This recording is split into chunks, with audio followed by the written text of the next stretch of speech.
Hello and welcome back to 365 Days with mxmtoon, but with a twist. I'm Maya, a singer, songwriter, video maker, and Oakland native. I'm also a huge fan of history. I love untold stories, gross facts, hidden secrets, anything weird, dark, and funky from the past. This month, we have some very special episodes. Each week, one of my friends is going to be taking over the podcast to share their favorite deep cuts with you, and this week's host is singer, streamer, gamer, Tessa Violet. Take it away, Tessa.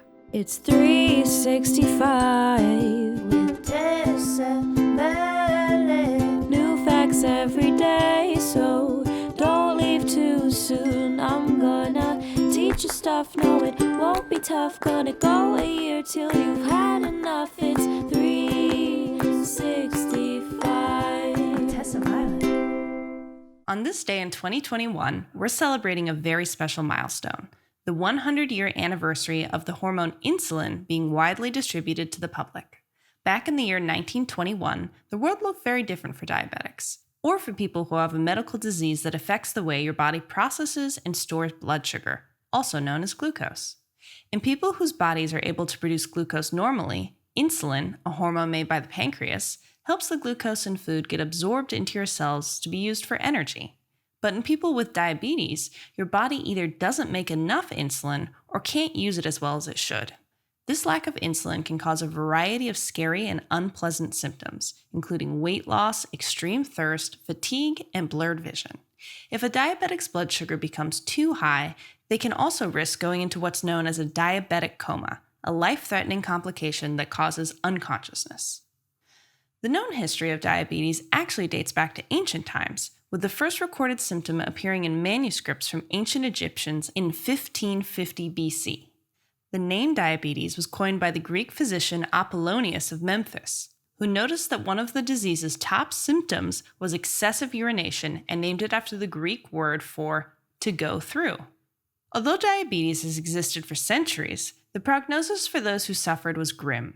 Doctors didn't have much of a clue what was causing patients' symptoms, and most people with diabetes didn't live for long. But in 1889, there was a huge medical breakthrough when two German researchers, Oskar Minkowski and Joseph von Mering, discovered that removing the pancreas gland from dogs would cause the animals to develop symptoms of diabetes and die soon afterwards. This discovery sparked an important theory that the pancreas played a critical role in regulating the body's body sugar consumption.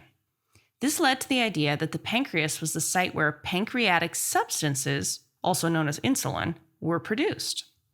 Later, that research would be expanded upon by a researcher named Sir Edward Sharpie Schaefer, who in 1910 theorized that only one chemical was missing from the pancreas in people with diabetes. Sharpie Schaefer decided to name this chemical insulin after the Latin word for insula, or island. Doctors and scientists took this premise and ran with it, and by 1921, a young surgeon named Frederick Banting and his assistant, Charles Best, had made a miraculous medical breakthrough that combined all the research that had come before them. Together, the pair figured out a way to remove insulin from a dog's pancreas. The substance came out looking like a thick brown muck, but despite its disgusting appearance, Banting and Best injected it into a dog with severe diabetes and were amazed. The dog lived for 70 days and only died when there was no more of the extract left. Quickly, scientists began to develop ways to apply this research to humans, but for patients with diabetes, the clock was ticking. Despite being widely recognizable for its symptoms, there was still no cure or even good treatment for diabetes. The doctors usually resorted to putting patients suffering from the disease onto a special diet and exercise routine in an attempt to manage the disorder. When 14-year-old Leonard Thompson arrived at a hospital in Toronto in 1921, his prognosis was pretty grim. Diagnosed with diabetes 2 years prior, Thompson weighed just 65 pounds, and doctors gave him only 2 weeks to live. Thompson became the first human patient in the history to receive a dose of insulin extract, and sure enough, his blood glucose dropped almost immediately. But because the insulin he was given had not been properly purified, he developed a severe allergic reaction. The doctors had to wait weeks before giving him a second dose. When his second dose was finally administered, everything went smoothly. Eventually, he began to receive daily doses and, to doctors' amazement, began rapidly recovering and gaining weight.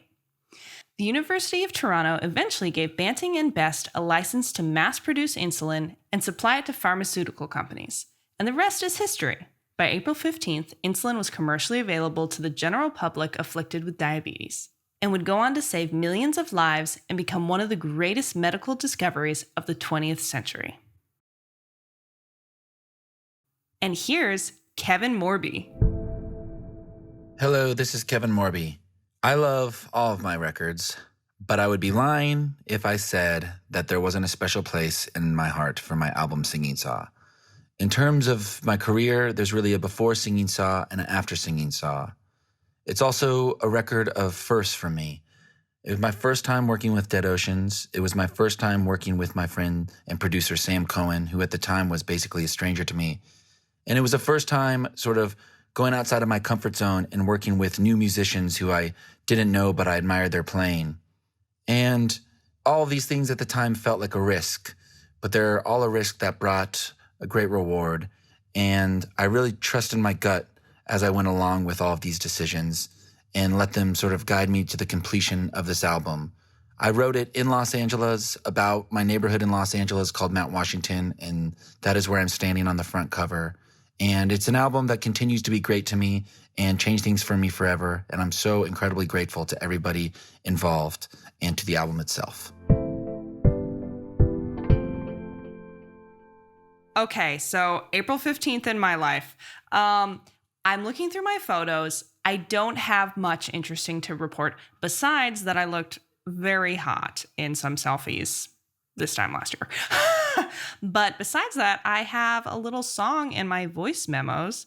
This is from April 15th, 2017. Here's a little taste of it. I'll ask you to dance, and you'll take my hand. I wanna say, that's the one I wanted to. Wow. Okay. So it sounds like I'm literally just like starting to write that song. I never released that one. But the way it ended up going, if y'all want to hear it, was I'd ask you to dance, reach for your hand, face to face and chest to chest. Baby, you're so I could hold you like this. Ask for a kiss. Just because I wanted to, just because I wanted you.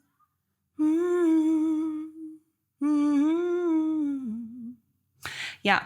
Yo, it's kind of a good one. I could never find a verse for that song. I was on a big kick then of just like how powerful it felt to ask people if they wanted to kiss. You know, in Bad Ideas, that's the opening line of that song. I hope that you don't think I'm rude, but I want to make out with you. And this song I wrote before Bad Ideas, so definitely it's a bit of a precursor. But yes, okay. Oh, my music video comes out tomorrow, so that's pretty cool. But I guess that's not today, so it doesn't matter. Anyway, I had a single come out last week. It's called Games with Lovely the Band. Check it out.